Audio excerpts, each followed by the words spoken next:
Hi అండి, నేను మీ చుట్టాల అబ్బాయి. నిన్న సాయంత్రం మా ఫ్రెండ్ ఫోన్ చేసి, ఏంట్రా బావ ఏంటి ఇన్స్టాగ్రామ్లో వీడియోలు పెడుతున్నావు, ఏంటి సంగతి అని అడుగుతున్నాడు. అప్పుడు నేను ఒకటి అన్నాను, ఎలా బాగాలేదు ఏంటంటే, బాగానే ఉన్నారా, కాకపోతే ఏంటి జనాలు గోల ఎక్కువ ఉంటుంది కదా, నీ లైఫ్ నువ్వు బాగానే సజావుగా సాగుతుంది కదా, నీకు ఇవన్నీ చేయాల్సిన పని లేదు కదా, ఎందుకు చేస్తున్నారో నువ్వు అని అడిగాడు.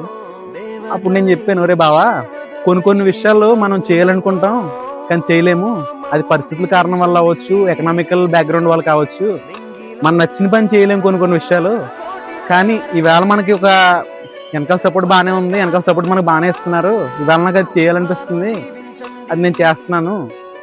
ఒరే బాగాలేదంటే మరి చెప్పండి రా, నాకు నేను మానేస్తాను, దానిదే ఉంది, ఏదో సరదాగా చేసేదే కదా. కాబట్టి ఈ విషయం ఇలా చెప్పడం నాకు ఇష్టమైంది, అందుకోసం నేను చేస్తున్నాను. ఏం చెప్తారో బాబు, ఏంటి చెప్పరా అంటే అన్నాడు. బాగానే ఉందిరా, నువ్వు చెప్పింది ఇప్పుడు నాకు అర్థమవుతుంది. నేను కూడా చాలా ఫ్యామిలీ రీజన్స్ వల్ల నేను చేయాలనుకున్న పనులు చేయడం మానేశాను. ఇప్పుడు నువ్వు చెప్తుంటే నాకు అర్థమవుతుంది, ఫోన్లేరా ఏదోటి అవుతుంది, చెయ్యి, చాలా బాగా చెయ్యి అని చెప్పాడు. అప్పుడు నాకు అర్థమైంది, ఒక ఫ్రెండ్ ఇచ్చే నమ్మకం, ఒక ఫ్రెండ్ ఇచ్చే ధైర్యం ఎలా ఉంటుందో. అది నాకు చాలా బాగా నచ్చింది. మా ఫ్రెండ్ నాకు ఫోన్ చేసి నాకు మంచి కోరి నాకు చెప్పింది నాకు చాలా బాగా నచ్చింది. నాకు ఇలాంటి ఫ్రెండ్స్ అందరికీ ఉంటారు. థ్యాంక్ యూ ఫర్ వాచింగ్ మీ చుట్టాల.